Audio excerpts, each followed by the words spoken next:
Vice President Kamala Harris emerging from intense debate prep in Pittsburgh to visit a local spice shop, sharing what she wants to be the main takeaway when she faces former President Trump. Well, there's a lot, but look, it's time to turn the page on the divisiveness. It's time to bring our country together, chart a new way forward.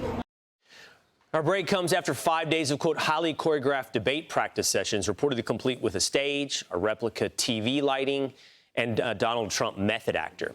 So here to react is Washington Examiner Deputy Editor of Restoring America, Kaylee McGhee-White, with us this morning. Kaylee, thanks for being with us.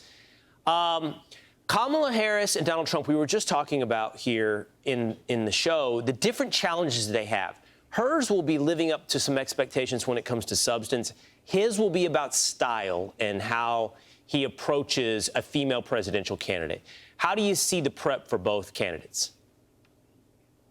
Well, I think that it's clear Kamala Harris needs this debate more than Donald Trump. And if that weren't the case, I don't think her team would have agreed to do it in the first place. So that should tell you something about their internal polling.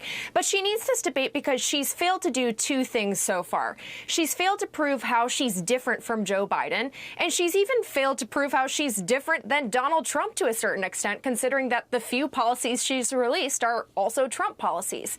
And she has two major problems going into this debate, and I actually think it's quite telling that her team is already setting the bar a bit low for her, saying that she's at a disadvantage. I actually agree with them on that. However, not because of the rules, as they've claimed, but because, as you guys know, when we're preparing for a panel with someone who's going to challenge us on our beliefs, or when we're going to have to do the challenging, that's a sort of muscle that you have to exercise regularly to be good at.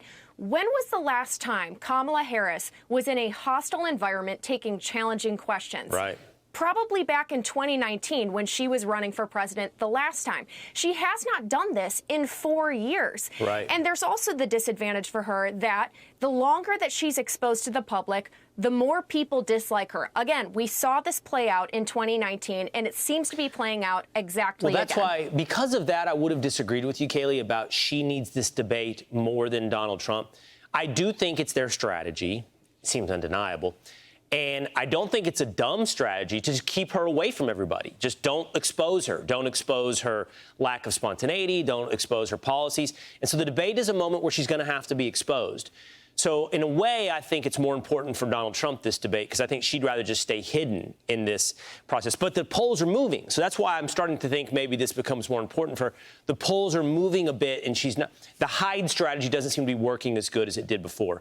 I want to ask you about this because we should highlight this. She was at a spice shop yesterday, and she says the number one thing is to move beyond divisiveness. But yet this spice shop, everyone looked at, who is this spice shop in Pittsburgh?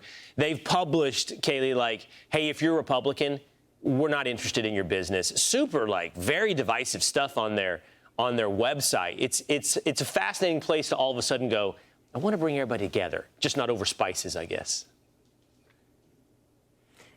Yeah, this is the party of joy, right? I can just feel it coming from this spice shop and from everyone else in the Democratic Party. And again, it just goes to show that they're completely hypocritical on their message. They got up at the DNC and they preached this message of unity, and even Kamala is now saying that it's time to move forward. And yet this is actually what they're projecting, that we're going to move forward unless you disagree with our viewpoint. And so again, you know, this is actually, again, a disadvantage for Kamala in that this is her only message. She has no policies to run on as of right now. So she only has this message of joy, and yet her own people are constantly undermining that. Well, Kaylee brought up the rules of debate. Pete and I are going to get into that a little bit later. We'll go off the wall and talk to you about the different rules in the debate and how they can impact the outcome. A great conversation, though, Kaylee. Thanks so much for being with us. I'm Steve Doocy. I'm Brian Kilmeade. And I'm Ainsley Earhart. And click here to subscribe to the Fox News YouTube page to catch our hottest interviews and most compelling analysis.